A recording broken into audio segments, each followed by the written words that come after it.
যেভাবে জীবন জিন্দেগি পরিচালনা করলে কোরআন মানা হয়, হাদিস মানা হয়। সুবহানাল্লাহ। ইলম অর্জন করা আর ইলম অনুযায়ী চলা দুইটা ভিন্ন বিষয়। একটা হচ্ছে ইলম আর একটা হচ্ছে আমল। ইলম অনেকেরই আছে, আমল নেই। অনেকের আমল আছে, ইলম নেই। কিন্তু যাদের মধ্যে ইলমও আছে, আমলও আছে, তারাই হচ্ছে আলিম। তারা কি? আলিম। আর যাদের মধ্যে শুধু ইলম আছে, আমল নাই, এরাও আলিম, কিন্তু এদের ইলমি যোগ্যতাটা আমলের পর্যায়ে না যাওয়ার কারণে এদেরকে আলিম বলা হবে না। এরা খেয়ানতকারী হবে। কি হবে? ইলম আছে, ওই অনুযায়ী আমল করবে, এরা খেয়ানতকারী।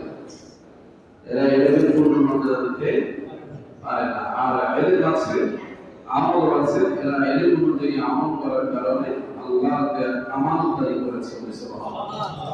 রাসূলুল্লাহ সাল্লাল্লাহু আলাইহি ওয়াসাল্লাম আমাদেরকে সেই আমানতের কথা বলেছেন। যার কারণে আমরা আমাদের আলেমদেরকে শ্রদ্ধা করি। কাদেরকে? যারা ইলম রাখেন, আমল রাখেন, আমাদেরকে যেভাবে গাইড করেন, তাতে করে আমরা যখন আমল করি, ইলমের আলোকে আমল করার কারণে আমরা সফলতা কামনা করি। এবং এটাই ইসলামের রীতি। রাসূলুল্লাহ সাল্লাল্লাহু আলাইহি ওয়াসাল্লাম তার সাহাবীদেরকে এইভাবে পরিচালিত করেছেন। সুবহানাল্লাহ। পরিপূর্ণ ইলম ছিল রাসূলুল্লাহর কাছে। সেই ইলম অর্জন করেছেন কয়েকজন বিশিষ্ট সাহাবী। কিন্তু সমস্ত সাহাবীরা রাসূলুল্লাহর ইলম থেকে আমল নিয়ে সফল হয়েছেন। সুবহানাল্লাহ। এজন্য আলেমদের থেকে আমাদেরকে আমল নিতে হবে। কাদের থেকে? আলেমদের থেকে। কাদের থেকে? বলেন, কাদের থেকে? আলেমদের থেকে। কারা আলেম? যাদের ইলম আছে, আমল আছে। খেয়াল রাখবেন, শুধু ইলম আছে, আমল নাই, এরা আলেম না।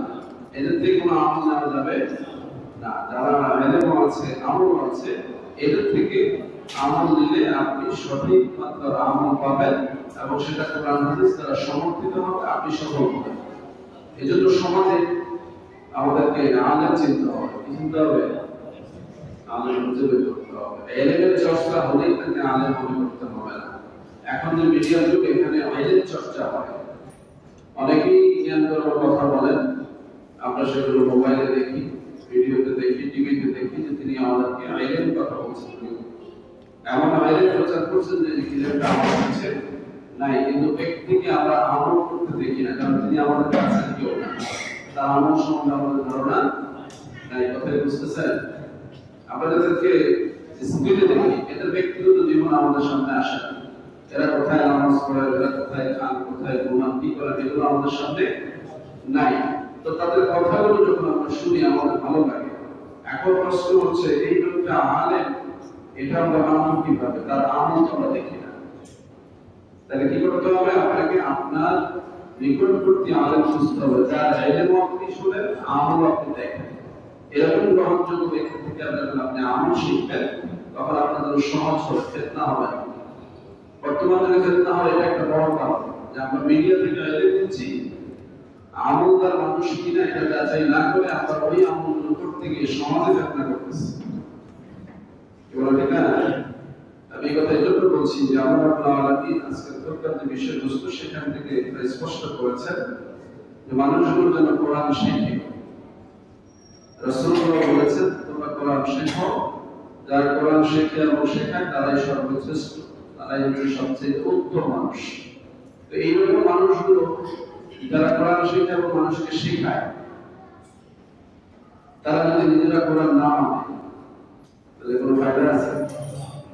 ধরেন হামিদ সাহেব, কালী সাহেব, ওনারা নিজেরা কোরআন পড়ে, মানুষকে পড়ায়, কিন্তু নামাজ পড়ে না, রোজা করে না, হজ করে না, এর কাছ থেকে কোরআন শিখে লাভ হবে? হবে। আপনি তো কোরআন শিখে নেবেন, কিন্তু সন্দেহ থেকে যাবে আমাকে সঠিক শিখায় কিনা। কারণ